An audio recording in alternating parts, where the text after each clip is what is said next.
All right, my sports to the bone people. So, a couple of stories to touch on in this one. Now, a couple days ago, when CWI had their press conference, CWI's director, Miles Bascom, he spoke and he confirmed that next year we will be having a new Caribbean T20 tournament. Yes, new Caribbean T20 tournament. So I'm going to give you some more info on that. Plus, we're going to take a look at a couple things that Brian Lara said. So Lara is over there in the IPL doing analyst work and commentary work. He spoke about the importance of strike rate, and he also spoke about the importance of having somebody to anchor the T20 innings.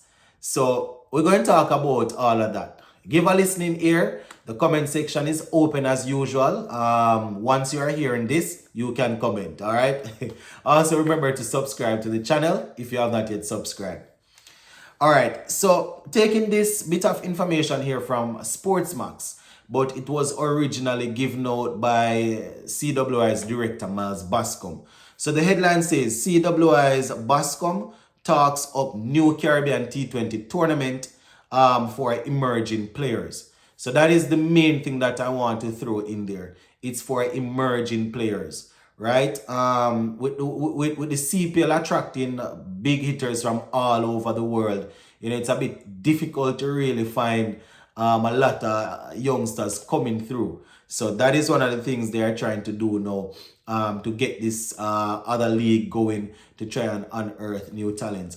I know that whenever we hear about T20 cricket and having more T20 cricket in the region, we become nervous. A lot of the die-hearted cricket fans become nervous because, we know that red ball cricket is the one that most of us we were brought up on. But the way the world is going now, most people they are leaning towards the shorter format of the game, and to keep up, I guess we need to be producing players on a rapid that will be able to keep up with what other teams around the world, what other teams around the world are actually doing. So the information here says Cricket West Indies director Miles Bascom has confirmed that a new Caribbean T20 tournament is being planned for next year. They say Bascom pointed out that the tournament, which has been blessed by the CPL organizers, is aimed at unearthing a wider range of new talent and is being earmarked for next year. So the CPL organizers, they said that yes, they are good to go with it. They are not worried about that. They support it. So this is Miles Bascom speaking now, and I quote. There is some recognition that the CPL may not necessarily be where these stars would emerge. So we are working with CPL to have an emerging players regional T20 tournament, right? End quote for now. So as I was saying earlier, CPL, the youngsters are not even only youngsters, but people that are looking to get into the T20 thing. They are probably not going to get the amount of opportunity they would like playing for CPL teams. They probably won't even get picked up for some of these teams, So when you have an emerging league, there are people that are not yet established that, they are talented enough, that will probably get an opportunity. So, Miles Bascom also, confirmed, as I said earlier, that the CPL organizers, they are in with it. And they definitely support it. So that is good, my people. He went on to say we recognize in terms of T20 cricket that we need a way to find our new crop of T20 players. We have had success in T20 cricket, and I am sure the head coach Darren Sammy is anticipating some more success as we play at home for this T20 World Cup. But we generally still have to work hard in finding the next crop of emerging T20 superstars or T20 stars. End quote for now. So, as I said, my people, a lot of the Caribbean people get nervous and a little shaky when we hear about new T20 leagues popping up, T10, T5, T3, 2T, 2-1, T1, all of them sort of things, we probably get nervous. But as I said, to remain relevant, to stay relevant, you probably want to keep up with what's trending, what's happening around the world. Especially seeing that is where most of our players are actually heading. They that's where they are heading. So you want to make sure that you always have a team there. If we can strengthen the red ball system, that would be good, because there are always going to be players that they are just not T20 suitable. They are just not suitable for T20. So we're always gonna have players playing 4-day regional championship. The problem though is when we have players coming through that we think they are technically gifted or they are good enough to play test cricket, when we don't see them playing test cricket, we get a little bit some people get a little bit serious and think. So I guess with a new league coming around, people might be worried about that.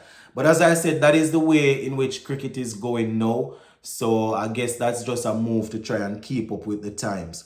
Miles Bascom also said that, and I quote, "We feel that's an important part of any cricket system, even CPL. So we want to support that as big." Well, this was actually Russell, the owner, the CEO for CPL, saying that they believe this is very important to have emerging players. So even though they are looking at it from a franchise perspective, they think it's important to support so they can have have youngsters coming through. So I don't know. Let me know what you all think, my people.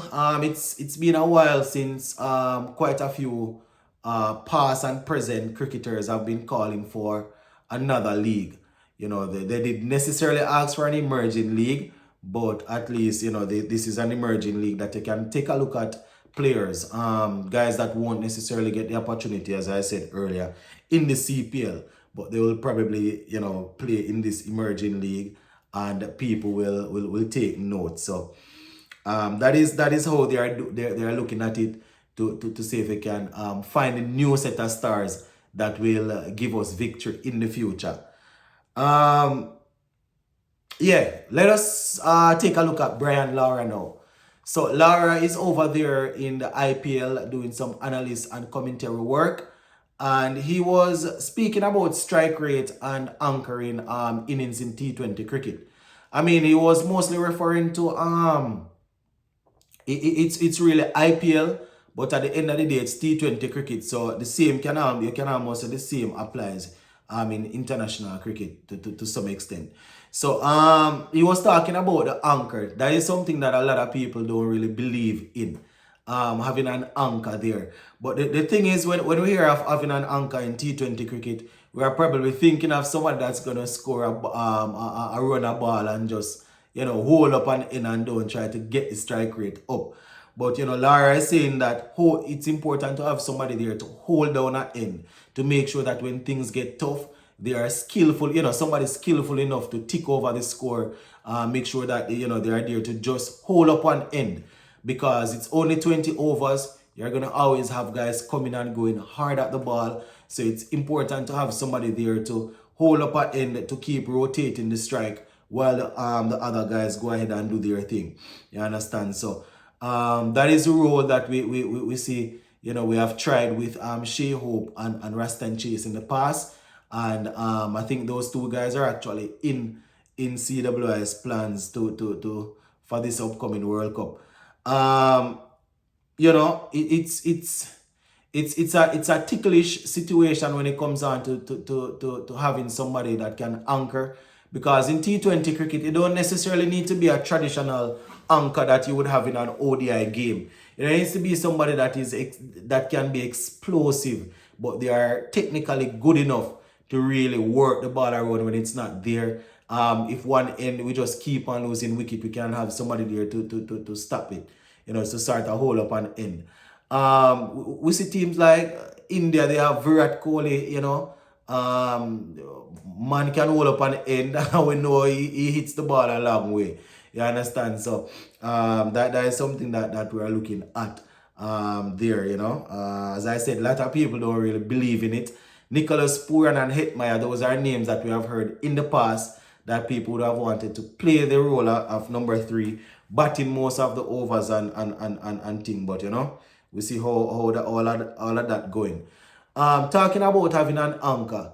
One of the things that Lara also spoke about is strike rate. So it would be for anchor, openers, and middle to lower order. He touched on that. So he was saying for the openers, you're looking for a strike rate of between 130 to 140. You understand? 130 to 140. And this is if you are looking to score over 200 or chasing that down. So if you are opening, he's looking for 130, 140. And I am assuming he would put that down to number 3. Also, now for the middle to lower order, Lara was saying that you need to be striking at a 150 and above. In the latter stages, over 200 is even good. You know, we see people like Romar Shepherd and Andre Russell doing that all the time. You know, Shemran Hetmeyer in the IPL, you know, doing that. So, you know, that's what Lara is saying, my people. Like the strike rate is important.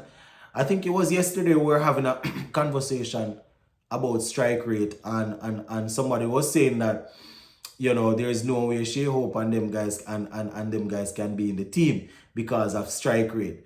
But and they were even, somebody was even saying the same thing about Brandon King, but I'm not too sure how, you know.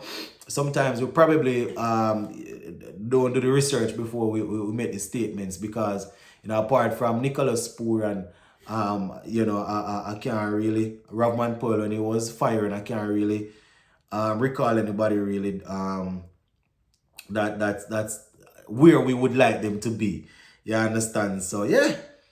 Let me know what you all think about that strike rate thing, my people. Do you all think that that's a good idea there to have them strike aiming for 130, 140 in the top, the openers plus top 3, and then in the back end guys aiming at 140, 150 and above? That's coming from the legend himself, Mr. Brian Lara. Let me know what you all think, especially about the anchoring. What do you all think about that? Big up on yourself and stay safe. See?